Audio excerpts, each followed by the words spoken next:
This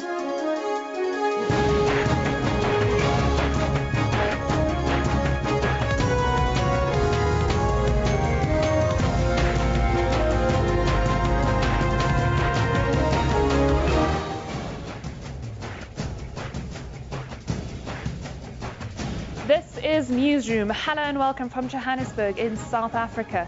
I'm Kathryn Malan, standing in for Eben Janssen today. The show is live and broadcast from our studios in Auckland Park. We're also streaming live on YouTube with the entire show available on our YouTube channel all day long. Now today, we go to Lesotho. The tiny mountain kingdom is ready to go to early elections tomorrow. We then take a turn towards KwaZulu-Natal for its State of the Province address. It's also time for the annual Marula Festival in Limpopo, and we take a look at the Men in Making initiative. But first, let's get the day's news from Anine Dormel.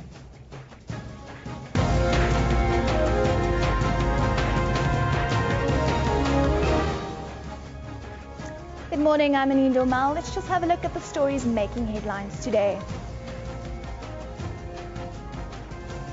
Looting and violence has flared up in Soweto again as locals target foreign-owned shop owners.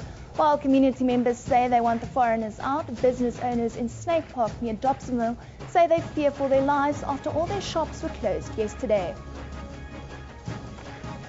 I'm really worried about, this is where in my life, I've got kids, I've got a family, and it's where I support from my family. And now you see I'm closing down. Meanwhile, police are still searching for a group of people who have told foreigners to leave Doornkop in Soweto. This after a foreign shop owner was set alight when his business was petrol bombed yesterday. Small Business Development Minister Lindiwe Zulu has since announced that a team will be established to investigate the causes of violence involving foreign-owned businesses across the country. Lesotho is counting down the hours to tomorrow's crucial elections. Feuding parties in the country's ruling coalition will face off in early national elections, staged in a bid to restore stability 6 months after an attempted coup. Fraud charges have been laid against the man who allegedly ran a bogus FET college in downtown Johannesburg. The Department of Higher Education and Training and police were at its premises yesterday, where they found the doors locked and no classes in progress. SABC News earlier exposed Balmoral College for offering courses without proper accreditation or registration. The department says it is shocked at the scale of the apparent deception. If the college is not accredited by Umalusi, it cannot put the Umalusi logo on its official documents. And the same applies to the department's logo. Here we see the department's logo, but it is not registered by the department.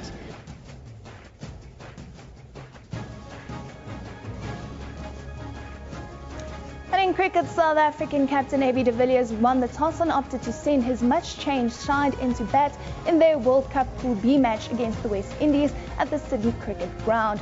Earlier, we saw some great batting display from South Africa. We can tell you that the latest available score is 328 for 5.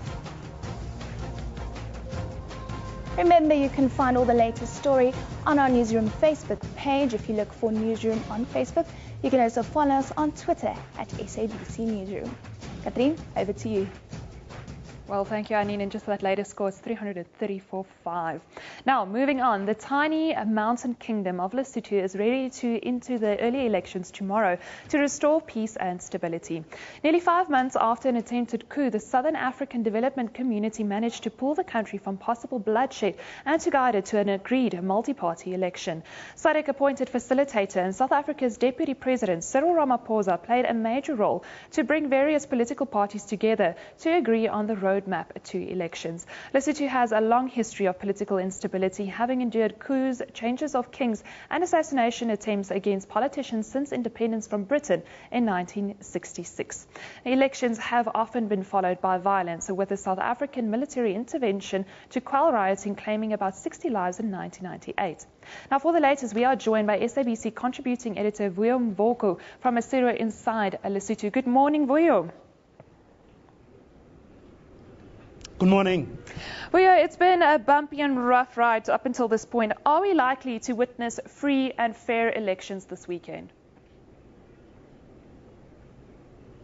Well, certainly from the way things have gone up until now, it does look like, bar a last-minute thing that could happen, someone deciding to do something crazy or stupid, it's all systems go, and indeed it does look like Lesotho is well on its way to having a free and fair election that has been free of violence and intimidation. Of course, equally important is what's going to happen tomorrow, because the integrity of this poll is as much dependent on what has gone into it up until now as it is on what's going to happen tomorrow.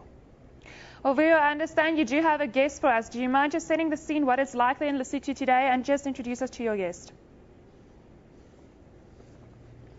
Well, we're obviously waiting for the last push, where I'm sure some of the leaders will be going in and around Maseru, rural areas as well, to really do that last push, urging voters to vote for them. The Independent Electoral Commission that we were speaking to yesterday was also anxious a little bit about the turnout, because they believe that they didn't get as much time really to do voter education and to mobilize people to make sure that they do come and vote. But political leaders have been going to places like the Free State, where there are a lot of Basotho, urging them to come and vote today, speaking to South African authorities, ensuring that they do release Basotho nationals so that they can come and vote for them. But joining me now, as you're saying, is a former Kenyan Prime Minister Raila Odinga, who is the head of the African Union Observer Mission here in Lesotho. Prime Minister, thank you very much for joining us. Yes, thank you. I'm very happy to be here. Well, you just launched a few minutes ago the African Union Observer Mission. Your message to Basotho first. Basically, we are saying that these elections are historic for the people of Lesotho, coming after the crisis that they had last year, which resulted in a premature dissolution of Parliament. So the people of this country have a historical mission to conduct themselves peacefully and deliver a verdict which will help to put Lesotho on a firm path to democracy. Now, you have spoken to political party leaders, you have spoken to the Independent Electoral Commission and other stakeholders. What did the political parties in particular tell you? Well, as you know, everyone going into a contest is always confident that they're going to win. Some of them are actually exhibiting overconfidence, which of course is understandable. All that I've been urging them is to ensure that there is a peaceful process, and that at the end of it there must be a winner and a loser, and that the losers should accept the results and the winners should also be magnanimous in victory. This has been my message.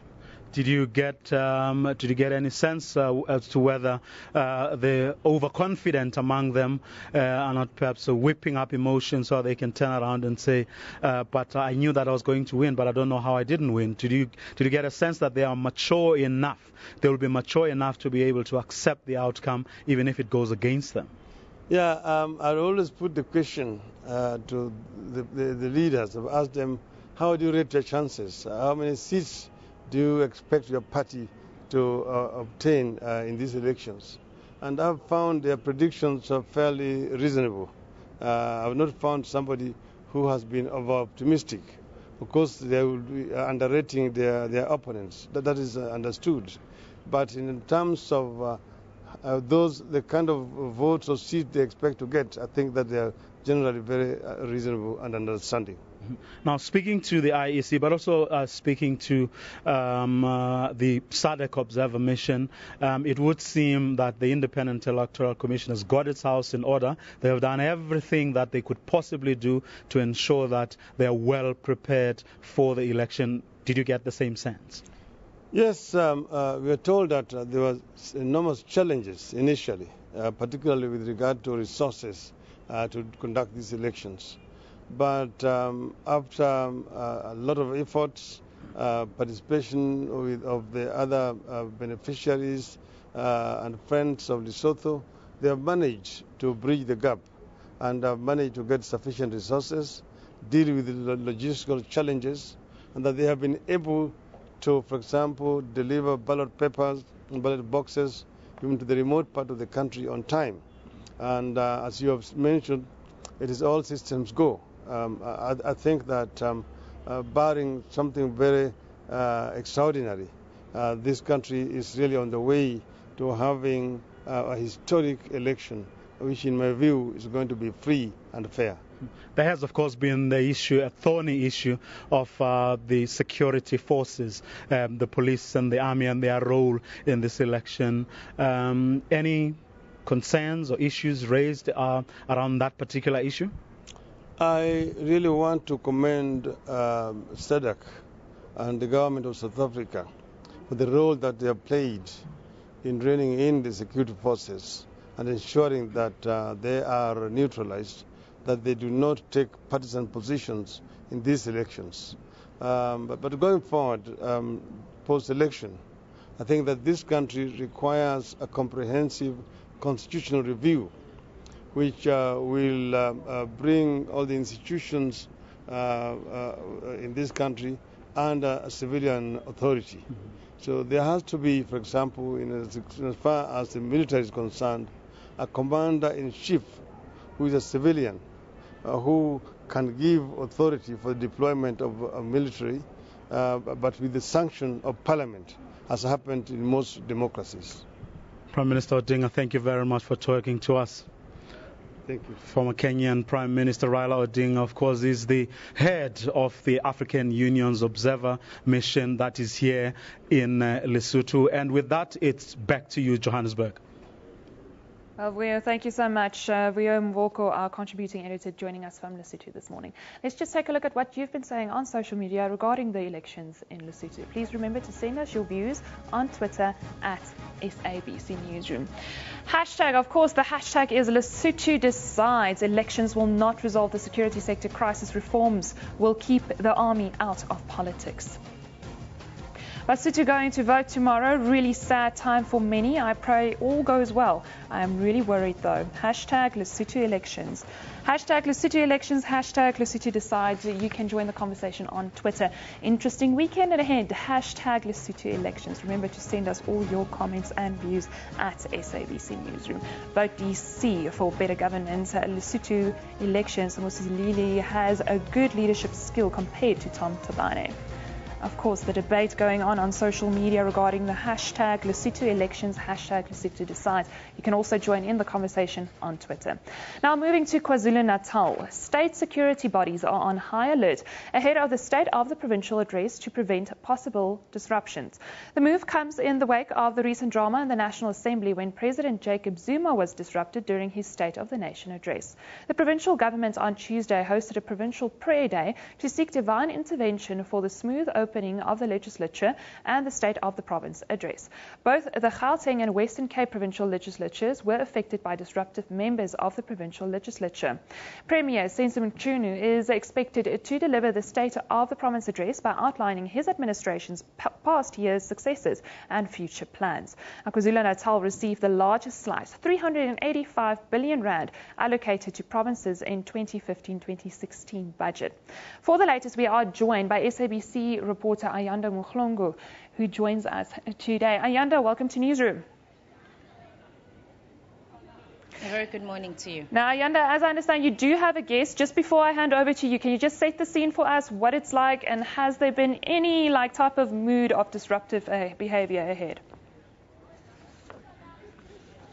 Well, absolutely. A very good morning to you. As I've said, we're coming to you live from the Pietermaritzburg Royal Showgrounds, and as you have said, that we are eagerly expecting the State of the Province address by the Premier of KwaZulu-Natal, Senzo Mchunu. You are alluding earlier on to any signs of trouble. At the moment, no, everything seems to be going according to plans. Our guests are slowly trickling in to the venue here, but I've got the head of the Provincial Government Communication, Mr. Sam Sanga Ngwenya, who will be telling us a lot more and also on the preparations and whether or not it is all systems go for the Premier's address. Mr. Ngwenya, thank you very much for joining us this morning. Just I can see everything here in the venue looks ready and set, but obviously there is that tension. We've seen what has happened at our National Parliament, National Assembly, also in Gauteng and also the Western Cape. In terms of security and readiness, is everything ready?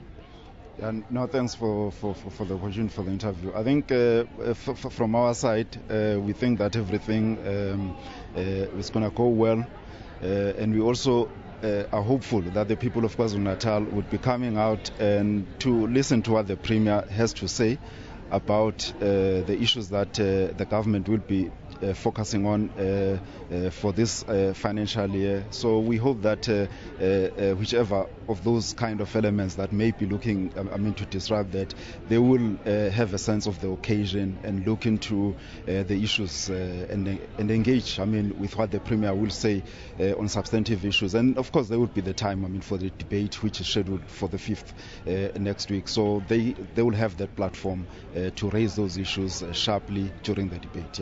Speaking, of course, of the province of KwaZulu-Natal, the people here eagerly are waiting to hear what the Premier is going to be telling us. What can we expect from the Premier's speech? Yeah, I think he will focus firstly on the achievements that we have done since the last State of the Province address, and focus on those priorities that government has articulated, which includes creation of employment opportunities, issues around land reform, agriculture, rural development, health, education, all those issues. But I think what is going to be most critical for this particular State of the Province address is the plan that the Premier would outline on how as a province we intend to eradicate poverty as part of the broad plan on the National Development Plan and our Provincial Growth and Development Plan. Out of that, then there's a master plan that has been developed, adopted by the Provincial Executive last year, and last week as well adopted by the Cabinet Lekgotla. So yeah, we are keenly focused on that. It has specifics, it's detailed, it's time bound, and we are confident that moving toward 2030 we'll be able to eradicate poverty in KwaZulu-Natal. And a lot of people are waiting, particularly the youth, to hear whether or not the Premier will touch on programs that will be addressing the youth. I know unemployment amongst the youth is also a critical challenge. I can assure you that it's a comprehensive address. It covers every aspect. It's well thought. And I think that the people of the province can look forward to that. You would remember that in the last State of the Province address, he had committed to focus on youth development, and specifically he established a chief directorate within his office to look specifically on issues of youth development. There are specific deliverables that have already been met that he would outline, and some of the plans and the partnerships that have been concluded during this particular time. But yeah, all of it will be in detail. It is a comprehensive account. Mr. Ngwenya, thank you very much for your time this morning. That was Tami Ngwenya, the head of the provincial government communication, just giving us a brief outline of what we can expect when Premier Senzo Mchunu delivers his State of the Province address. We're expecting him to deliver that address at around 11 o'clock, but formal proceedings are going to be starting shortly at around 10 o'clock. Our guests will start coming in. The event will also be graced by His Majesty King Goodwill Zwelithini Kabhekuzulu. And as Mr. Ngwenya has said, everything seems ready and set. There are no signs of any protests outside. The police are out in their numbers, heavily guarding this venue. Obviously, strict access, of course, to those guests that are invited. So we're eagerly awaiting, as he said, to find out what the Premier of KwaZulu-Natal will be telling his people when he delivers his State of the Province address. But for now, I'm going to take things back to you in Johannesburg. Well, thank you, Ayanda. Yes, Ayanda Mklongo, our SABC reporter in KwaZulu-Natal, where the State of the Province address will be delivered today. Let's now just take a look at the front pages from around the globe. We start in the US with the Boston Globe. As cold and snowfall continues to take a toll on humans, it has also wreaked havoc on the animal population, especially the wildlife. Animal shelters are beyond capacity with weather-related injuries. Moving to the UK, the Times and the British security services are under pressure to explain how they failed to stop the brutal Islamic State killer who has been unmasked as a football-loving London University graduate. The man known as Jihadi John has been on the terror watch list for at least 6 years. Then the Jerusalem Post. In a TV first, leaders of 8 parties participated in the first debate on its kind on Israeli television. The debate pitted individual candidates against one another, debating the issues that divided them most. And let's just take a look at today's picture on the tweet pick of the day. It's a picture on the llama on the loose in the West Valley yesterday. Of course, it had everybody talking on social media about the llamas and the Australians chasing after them. But let's just now take a look at what is happening across the country today. In Johannesburg, the Central Energy Fund is expected to release the petrol price for February. Of course, we are expecting to see an increase there, so make sure you fill up your tank this weekend. Then in Nelspruit and Mpumalanga, Premier David Mabuza will deliver his State of the Province address at 10 a.m. And then, of course, in KwaZulu-Natal, as you heard, Premier Senzo Mchunu is also expected to deliver the State of the Province address today. And in Cape Town's Blue Downs Magistrates Court, 17 people accused of killing 6 men found stoned to death will apply for bail today. Well, let's just now take a break. You're with Newsroom on SABC News.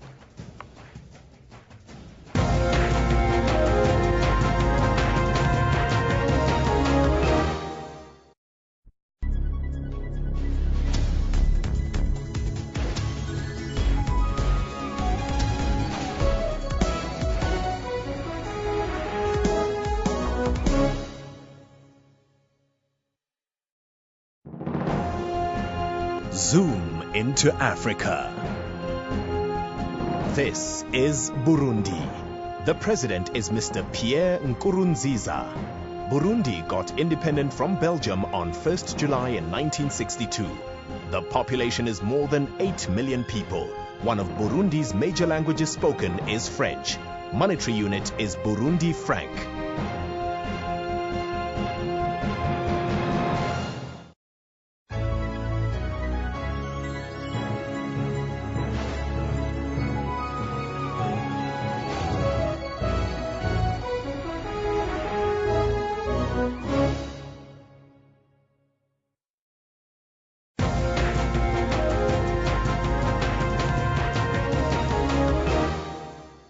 Well, hello and welcome back. You're with Newsroom on SABC News. Now, just before we move on, South Africa has set a 408 for 5 target for the West Indies in their Cricket World Cup match. Just a little update there. Now, moving on. Since its launch in 2006, the annual Marula Festival has grown in leaps and bounds, drawing in travellers from all walks of Africa. The festival, which recognises the contribution of the Marula fruit to the economic development of the province and the country, kicks off in Phalaborwa today and will run till tomorrow. Now, last year's festival garnered as much needed revenue of 40 million rand for the province, a figure which the Limpopo government hopes to increase. Now, to tell us more about how that will happen and what to expect from this year is the project manager of the Marula Festival, Moses Nkumbeni. He joins us from Polokwane today. Welcome, Moses. Thank you very much, and to the viewers. Moses, what makes this festival such a success year on year? What we have done from the beginning, we came up with a good package. You know, we wanted to package a festival that can be enjoyed by everybody. So we always came up with various activities. For instance, today, you know, we are hosting a Pro-Am golf tournament, you know, in Phalaborwa. All the professional golfers are there. They are also enjoying the Marula Festival and contributing, you know, to the growth of the economy of that local area through the Marula Festival. And we have done a number of things. We have done research that showed us what we need to do in order to grow this. And we have seen this growth every year. Today, we have got a lot of people that are participating in this economy through Marula. We've got people who are dealing with skincare. They are using the same fruit. People who are beneficiating through various byproducts like the juice, your facial oils, and many others that are benefiting out of the marula, more than the ladies who will go and harvest the marula and make the traditional brew, which is what was happening previously. But today we've got many products that are made out of marula. So that's how we managed, to be successful. But we also involved other activities that will draw people, especially tourists, into the area who will also spend the money. Because when you look at the economy of Phalaborwa, it depends largely on mining. And today, tourism plays a major role there. And through the Marula Festival, we benefit a lot of people. Now, not many people know, but the Amarula tree is a protected tree in South Africa. Can you just briefly explain to us the history of this significant tree and exactly why is it so important to protect this tree in South Africa? It's a very important tree, and that is the reason why it has been protected. Scientifically, it has got many significance. We use various things. People use the bark for medicinal purposes. They use they use the fruit itself as well, for various uses. Like we were saying, now we're benefiting out of the marula. So because of that, the tree has to be protected. If they find you chopping the tree, you can be arrested for that. And that's why today we encourage a lot of communities to start small nurseries because of the importance of this tree, so that we don't run into a situation where we have run out of the trees, because people use it. They use the barks, they use the roots, they use also the branches of the tree, for various uses. And that is the reason why today it has been protected, because people will cut it and make stamping pots, which are so important in the communities. But we are saying to communities, you can't cut a tree that still has a lot of uses, that still bear fruits, because we can use that to beneficiate on the economy of the province. So it is protected nationally. Moses, how do the local villagers benefit from this festival? We've got more than 13 registered cooperatives, which has got more than 500 women that participate. And every year, and now it's no longer seasonal, it's throughout the year, because once the season has gone past, like now March, April is the peak of the season. After using whatever with the marula fruit, there's another process, the second step, where they start now crushing the nuts, which keeps them the whole year. They crush the nuts, they make oil, which we export. We also now have started in the country also to refine it into various byproducts. So communities now, if you go into the rural villages, everyone wants to go and harvest the marula and come and sell, distill, which makes the amarula cream. They buy from the various communities. But not only that, today they make sweets, they make other byproducts with the marula. So our rural communities today, they benefit. There are many jobs that are being created out of this season, which is a natural fruit. Moses, last year the festival garnered 40 million rand for the province. You're aiming on getting even more this year. How is that money being used in the province, and how does it contribute to the economy, the country's economy as well? Yeah, in all the areas where we've got these build-up events and we have, the festival itself, like in Phalaborwa, general trade benefit out of that. Like we said, the hoteliers in the area, the restaurant in the area, but general trade where people will come and buy whatever they require, to go into the festival. When they are from the festival, they need food, they need various products, so they buy in there. They benefit out of that. But over and above that, the money also, for instance, this year as we celebrate 10 years of Marula, we said we want to give back to the youth of the province, especially youth in Phalaborwa who are into the arts and music industry. We want to leave a studio. We are leaving a legacy there. We are spending some of the money that we generate out of the revenue to buy them instruments and to buy them the studio, so that those people who want to do various activities. Like next year, we want to launch a carnival using the cultural diversity that we have, the cultural products that we have in the province and the cultural diversity. We need people who are going to be choreographers. Those people need to be trained, and that's how we use the money, to plow back into the communities. And by so doing, we will generate more revenue and create more jobs, because people who are into the fashion industry, they will start coming on board as well and participating in the industry and generate revenue like what is happening in Rio. And we have done a study that shows that, the people in Rio, they benefit out of the carnival that is happening. And we want to do something like that in Limpopo because we have the resources and the cultural diversity that we have. Well, Moses, thank you so much for joining us today as the project manager of the Marula Festival, joining us to tell us more about the benefits of the Marula Festival. So if you're heading to Limpopo, you know where to stop. Well, let's just move on and take a look at what you've been saying on social media. Of course, it's a bring back the smile to proudly South African people. Cricket World Cup 15 #Protea Fire. Yes, I can tell you that updated score 408.45 is the target that the Proteas set for the West Indies. Looks like we're really lucky last Sunday when Proteas batted second against us. Cricket World Cup, everybody having their say about the #Cricket World Cup, #Protea Fire.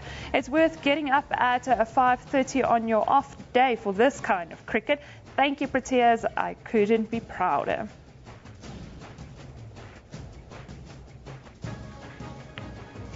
Of course, a target of 408. Let's just take a look for the tweet at the day.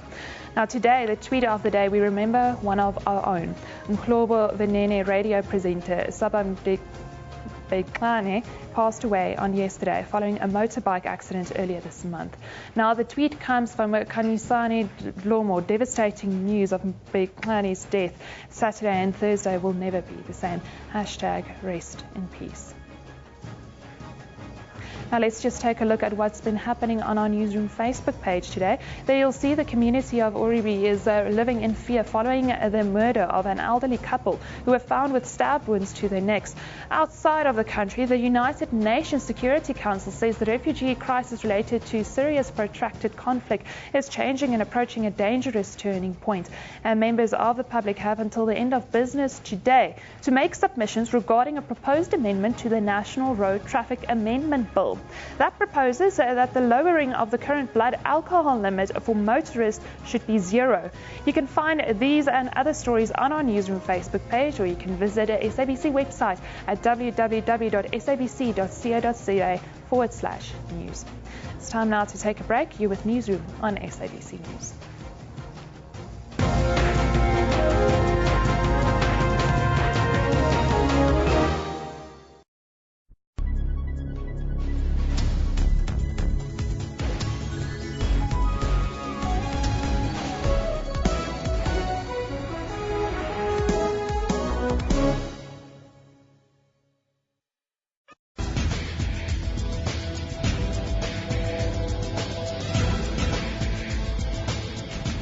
In Africa, mobile devices are tools to make payments, browse the internet, and keep governments in check with social media forums. It's given an average African too much power in their hands. And tech creativity is solving some of the continent's problems. Everything is internet driven. And on Network, we tell you how Africans are using technology and social media in their everyday lives. Join Siphumelele Zondi on Network every Sunday at 19:30 CAT.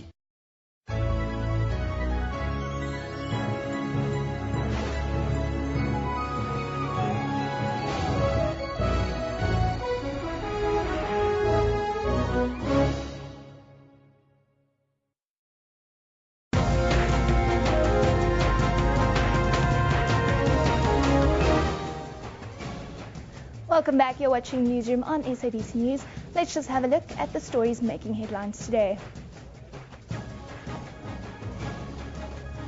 Looting and violence has flared up again in Soweto as locals target foreign-owned shop owners. Police are still searching for a group of people who have told foreign owners to leave Doornkop in Soweto. This after a foreign shop owner was set alight when his business was petrol bombed yesterday.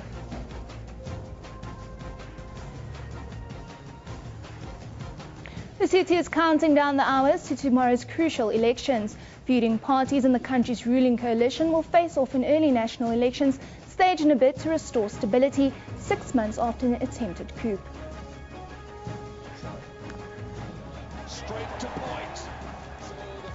And in cricket, the Proteas have been on fire this morning with a final score of 408 for 5. We saw AB de Villiers scoring 162 runs in 66 balls. The West Indies have now been sent into bat, and we'll keep you up to date with the latest score there on this platform. Remember, for all the latest stories, you can follow us on Facebook. Just search for Newsroom. You can also follow us on Twitter at SABC Newsroom.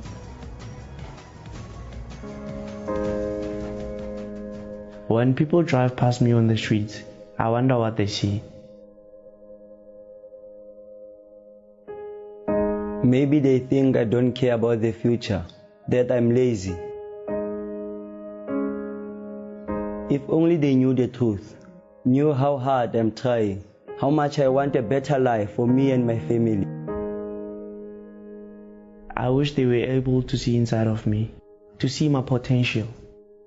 To look past what they imagine and to see the person I really am and the man that I can one day become. Is South Africa's academic curriculum enough to change the plight of our youth, or do we need to address the significant challenges that face our young people and especially our young men? For more than 5 years now, the Department of Basic Education has put its weight behind corrective and sustainable measures to address the lack of direction for young men through the Tracker Men in Training initiative. This initiative allows young men to experience a day with corporate brands in the country, exposing them to different careers, and this allows them to expand their horizons. To tell us more, we're joined today by Dr. Charmaine Manna and the Director of Social Cohesion and Equity in Education, and we're also joined by William Sello, who's taken part in this initiative. Thank you very much for joining us today, guys. Thank you for the opportunity. Doctor, if I can just start with you. This initiative began in 2009. What was the objective then, and what have you done since? Well, I think it's important to understand that as much as we put emphasis on the academic side of the curriculum, that the social dimension of education is also increasingly important, especially in order to create the balance. Given the type of country we live, where there are significant levels of poverty and many young children are being brought up without their parents and without any guidance, it is not just the school alone that can actually bring about the kind of change and the value systems that we want for the country. So we rely closely on communities as well as partnerships like the Tracker Partnership and the Men in the Making program to assist us to reach some of the young people that won't have a better life if we don't actually intervene into their lives. So in terms of the Tracker program, the Men in the Making program, the target has been vulnerable youth, especially young men, and we find that there is a high level of dropout rates for young boys around grade 9 onwards when they leave school for several reasons, and that unfortunately the kind of role models they have in the communities lead them to violence, substance abuse, sexual violence, etc. And these kind of very hegemonic masculinities are even further entrenched if there isn't some kind of change for a better life for young people. So the Men in the Making program identifies young boys who show potential and provides them not only with a new dream for a career to break out of the cycle of violence, but also teaches them life skills on how to deal with issues of violence, with the conflict resolution and cooperation skills. And those are significant for young boys, and to change their narratives, to give them some kind of hope. And this is where corporate South Africa has really come to the party, like MTN, Rand Merchant Bank, First National Bank, together with Tracker to address the issue and to support the Department of Basic Education. Yes. And you mentioned some of the role models in the community. Can we say that there are enough respectable role models for these young men? And particularly with this initiative, who do you partner them up with then? The young boys are partnered with people in business to give them an idea of what they can aspire to change their dream from doom to a far more, a wonderful dream of becoming like William here, becoming a CA. And so the role models are the people from corporate as well as the resource staff to give them an idea of the way that they could go, and as well as the teachers, etc. But I think more is to take them out of the classroom to the to different businesses, to give them an idea of what the world is like outside their enclave of poverty and violence, to give them a new view of the world. Yes, and William, of course, you are one of these men in the making. Just tell us about your experience. Okay, I'm part of the Men in the Making program. I've been part of it for like 6 years now, ever since 2009 when it started. So my experiences with Tracker so far has been very amazing because they've not only helped me in terms of social life and all that, they've taken us into their company the first day and they took us for job shadowing. So I was under the finance department because I want to become a CA. So I just completed my degree now in BCom accounting. So I'm now doing a bridging course in postgraduate to pursue an investment honors next year. Then afterwards, I resurrect the CA honors. So my experiences so far have been great. They are now sponsoring me in terms of my studies for 2 years now. And just tell us a bit about your background. Where do you come from? Okay, I grew up in Magaliesberg, but I spent most of my life in Rustenburg with my grandmother. So I grew up there for like 4 years. Then I moved back to Gauteng and studied here, continued my studies here with my parents. Yeah, and how would you say this initiative has changed your outlook in life? This initiative has changed my outlook on life in a very big way because it has made me to like dream beyond what I could imagine. At first, when I got to Tracker, seeing the cooperation and the people there, I realized this is true. What I'm dreaming about is actually coming to reality. So it has changed my outlook in a sense that I can now say that I'm already on that path. I'm no longer dreaming now. I'm living it. Which is great. Doctor, just very quickly, where can we get more information around this initiative? Where can we go if you want to be a part of it? Well, the Tracker website, if you could go into the Tracker website and also contact the Department of Basic Education through my directorate. It's on the website as well, so there will be information. But we really encourage corporates to come to the party, and I mean, William is a sterling example of what we can do as business. He definitely is. Well, we'll make sure to put up all of those details on our Newsroom Facebook page and on Twitter. Katrien, over to you.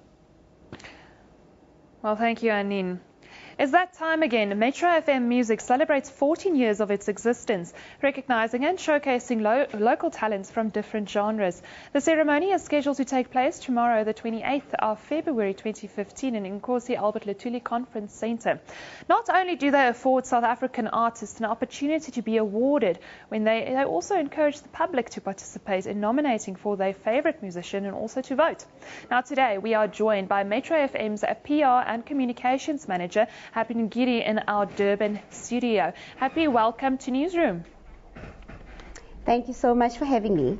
I can see from your outfit the excitement is brewing and everything's going on. Can you just tell us what is going on and how are you guys feeling ahead of the event?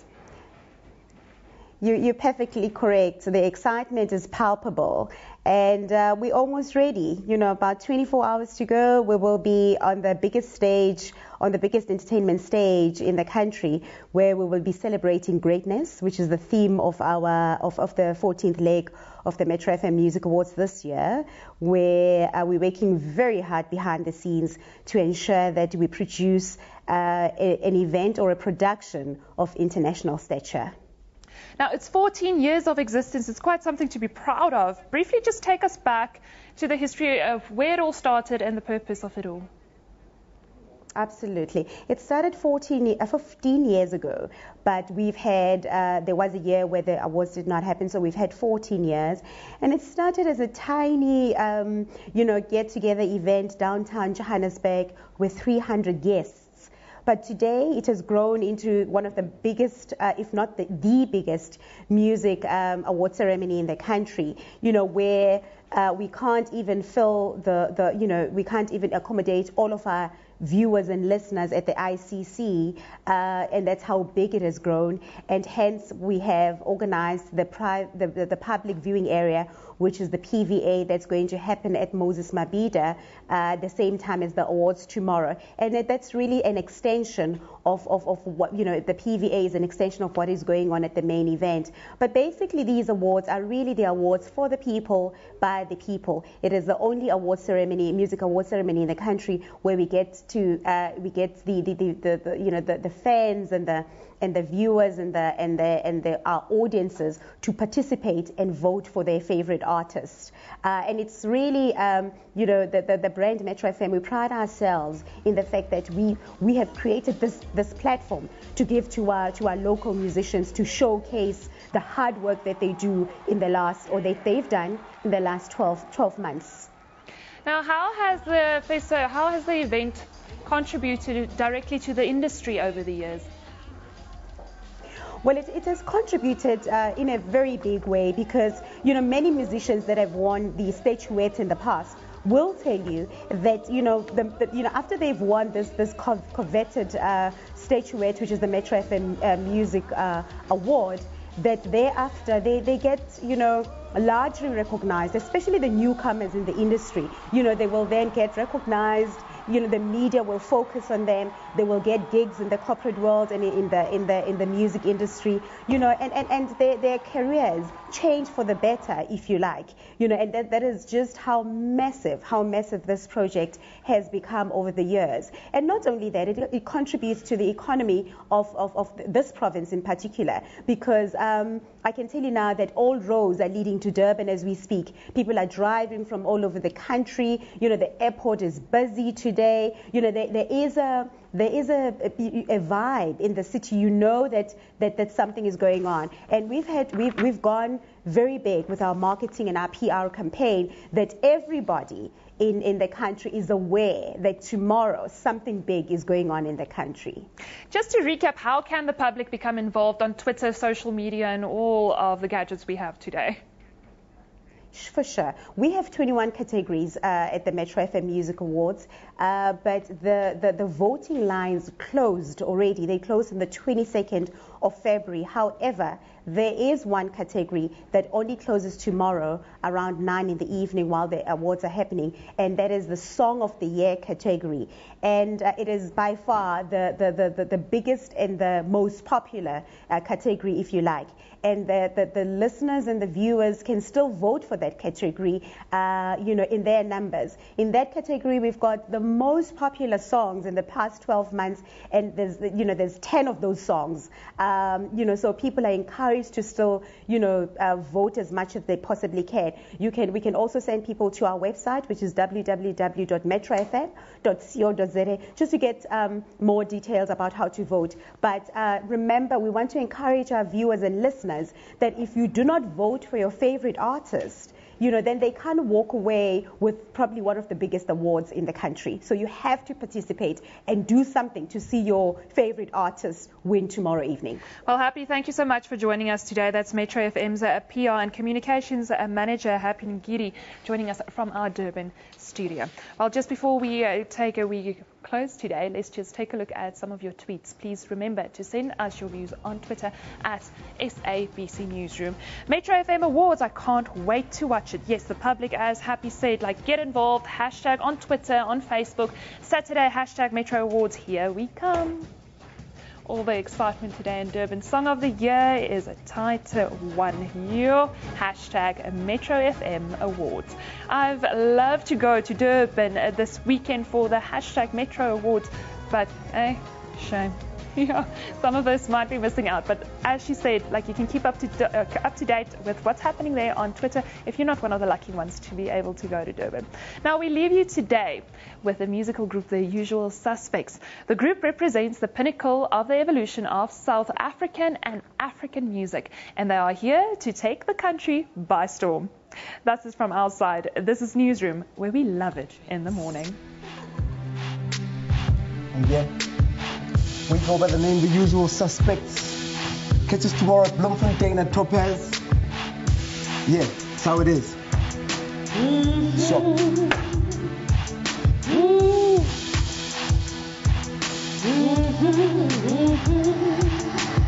You got what I want and I ain't about to settle for less. About to settle for less. About to settle for less. You got what I need and I ain't about to settle for less.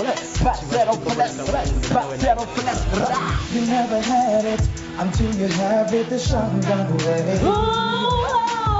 So woman, break up a piece and let's do it on my days. Yeah. Release the tension and let me take you to the highest peak. No, you never had it until you have it the shotgun way.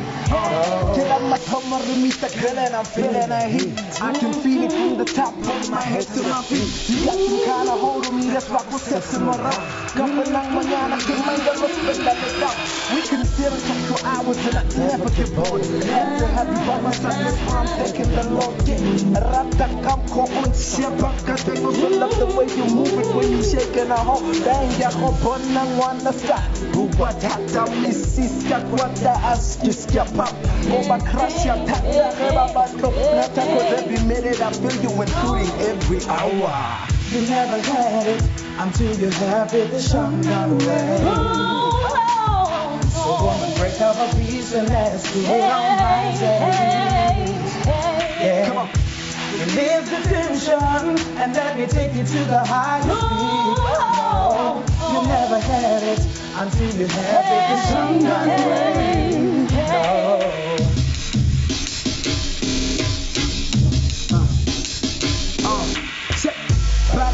It's a Friday morning. Morning, I can't when I only. Hey, Mr. Tija, it's cool, it's so I'm calling my baby, avoid getting lonely. Let's hit the ass, the piers down. A picnic scenery, got me snack in a basket. Mundo in my winter, I forgot about the last skip. Bounce back to action like I'm in elastic. You never had it until you have it the shotgun way. So woman, break up a piece and let's do it on my days. Yeah. Come on. Release the tension and let me take you to the highest peak. No, you never had it until you had it the shotgun way. No, you got what I want and I ain't about to settle for less.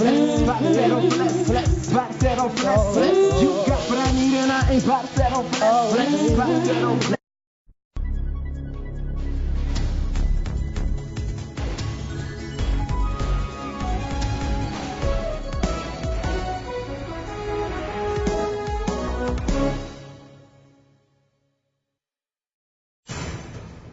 This week we are taking you around the continent, telling you stories about what makes Africa, Africa. We now head to the Kenyan coast where we meet a man using needles to fight a growing drug culture. A recent study revealed that there are 850 drug addicts in Diani alone, with over 220 using injectable drugs such as heroin. In my community, I've seen a lot of these people suffer. The Journal, every Saturday at 1:30 on SABC News.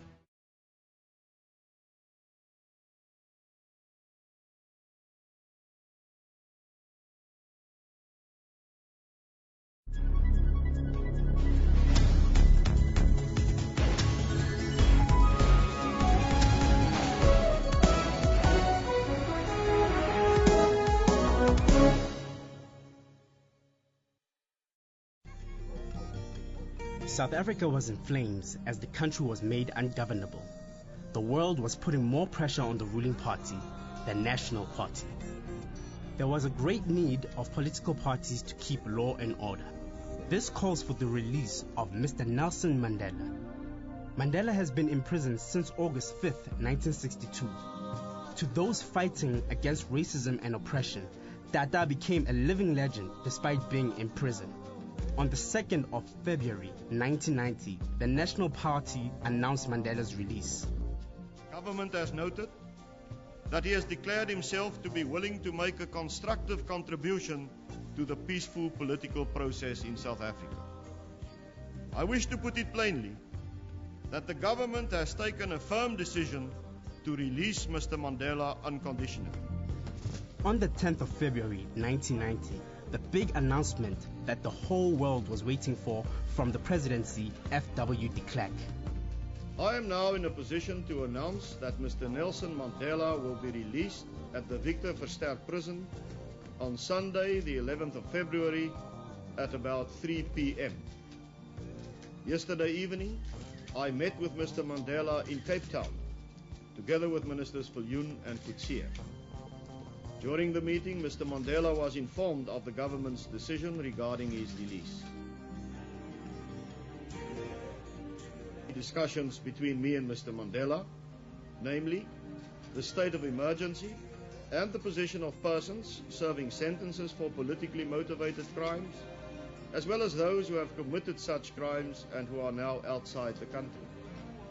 I stressed the importance of creating conditions which would enable me to lift the state of emergency without jeopardizing the maintenance of law and order. Taking his first steps into a new South Africa. Mrs. Winnie Mandela next to him, waving to the crowds. Hand in hand, they leave the Victor Verster prison. Officials, marshals of the National Reception Committee trying to get the people, and a salute from Mr. Nelson Mandela, his wife Winnie, greeting the people outside the fences of the Victor Verster prison. That is the man who the world has been waiting to see. His first public appearance in nearly 3 decades. And the crowd tells the story. Mr. Mandela finally leaving the Victor Verster prison, his home for the last 14 months. After his release, Mandela and ANC leaders drove to Cape Town to address the South Africans for the first time after 27 years in prison. The crowd was in a celebratory mood as they waited for their leader. I have fought against white domination.